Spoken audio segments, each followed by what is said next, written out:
नमस्कार, स्वागत है आपका। आप देख रहे हैं रिपब्लिक भारत का डिजिटल प्लेटफॉर्म और मैं हूं आपके साथ विवेक शुक्ला। लाल किले से 9वीं बार तिरंगा फहराने के बाद प्रधानमंत्री ने स्वतंत्रता दिवस पर देश को संबोधित किया। अपने संबोधन में पीएम मोदी ने बहुत सारी बातें कही, लेकिन एक बात जो सबसे ज्यादा खास थी वो थी देश के भविष्य को लेकर।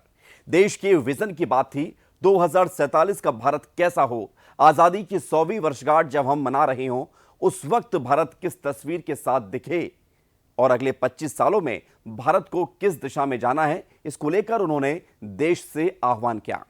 अब देश को विकसित राष्ट्र बनाना है, ये सबसे बड़ी बात है। अगले 25 सालों में भारत विकसित राष्ट्र कैसे बनेगा और आखिर ये विकसित राष्ट्र के मायने क्या हैं, कैसे कोई देश विकसित देश कहलाता है, हम आपको बताने जा रहे हैं।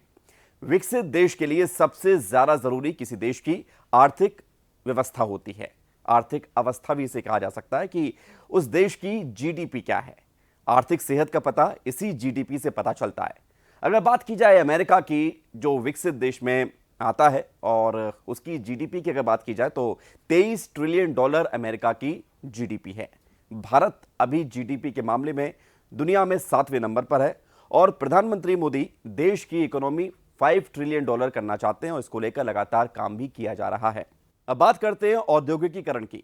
अगर जिस देश की क्षमता आयात करने से ज्यादा, यानी कि सामान को दूसरे देशों से मंगाने से ज्यादा अपने देश से दूसरे देशों में, यानी कि विश्व के तमाम देशों में भेजने की होती है, यानी कि निर्यात की क्षमता ज्यादा होती है, वो देश ज्यादा विकसित कहा जाता है। और विकसित बनने की सफलता में एक बड़ी सफलता उसको निर्यात बढ़ाने पर मिलती है। औद्योगिकीकरण से अगर निर्यात बढ़ता है तो इससे रोजगार बढ़ता है और इससे विकसित देश बनने की दिशा में एक बड़ी सफलता मिलती है। बात करते हैं गरीबी की। किसी भी देश की कई समस्याओं की जड़ यही गरीबी है। विकसित देश की राह में इससे निपटना जरूरी है और भारत जैसे देश में गरीबी एक बहुत बड़ी समस्या है। देश को अगर विकसित करना है तो लोगों को गरीबी से बाहर लाना होगा। वर्ल्ड बैंक की रिपोर्ट के मुताबिक पिछले कुछ सालों में भारत में गरीबी कम हुई है, लेकिन अभी भी इस पर बहुत काम करने की जरूरत है। 1947 में जब भारत देश आजाद हुआ, उस वक्त जीडीपी करीब 3 लाख करोड़ के आसपास थी और अब 5 ट्रिलियन डॉलर बनाने की दिशा में काम किया जा रहा है। अब बात करते हैं शिक्षा और स्वास्थ्य की। इस क्षेत्र में भी देश को काम करना होता है, तभी वो विकसित बन पाता है। और अगर भारत देश की बात की जाए तो वह आजादी के समय 30 मेडिकल कॉलेज हुआ करते थे, आज 600 से ज्यादा हैं। 2014 सरकारी अस्पताल थे, आज 41,000 से ज्यादा हैं। आजादी के समय करीब 1 लाख से आसपास इसके स्कूल हुआ करते थे और आज 15 लाख से ज्यादा हैं। आज 42,000 से ज्यादा कॉलेज हैं, 1,000 से ज्यादा यूनिवर्सिटी हैं। और अगर साक्षरता दर की बात की जाए तो उस वक्त जब देश आजाद हुआ तब तकरीबन 20% के आसपास थी और अब 80% के आसपास है, यानी कि 78% है। इन सब के बीच अभी भी बहुत ज्यादा काम करना इस क्षेत्र में बाकी है, क्योंकि हर एक क्षेत्र को आगे बढ़ाना होगा, तभी देश विकसित बन पड़ेगा। इन सब के बीच अगर बात करते हैं प्रति व्यक्ति आय की भी, तो ये भी अर्थव्यवस्था के लिए बहुत मददगार होता है। अगर ये ज्यादा होती है तो अर्थव्यवस्था अच्छी होती है, संपन्न कही जाती है।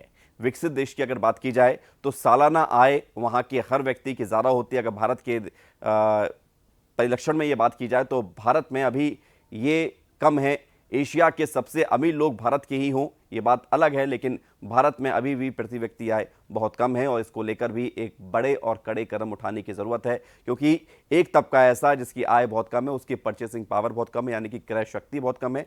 और जब इंसान की क्रय शक्ति कम हो जाती है तो फिर इसका प्रभाव देश की अर्थव्यवस्था पर पड़ता है। और एक विकसित देश बनने की दिशा में अर्थव्यवस्था का मजबूत होना और हर हाथ में पैसा होना बहुत ज़रूरी है और इस दिशा में कदम उठाए जाने की ज़रूरत है, तभी हमारा देश विकसित बन पाएगा। हालांकि प्रधानमंत्री नरेंद्र मोदी ने लोगों से आह्वान किया है कि अगले 25 साल बहुत ज़्यादा काम करना है और नेशन फर्स्ट को लेकर, यानी कि देश सर्वोपरि, इस दिशा में काम करना है। तो असंभव कुछ भी नहीं है, मेहनत से काम करेंगे तो हमारा देश विकसित ज़रूर बन पाएगा। फिलहाल रिपब्लिक भारत के डिजिटल प्लेटफॉर्म में इतना ही। बाकी देश दुनिया की तमाम बड़ी खबरों के लिए देखते रहिए रिपब्लिक भारत।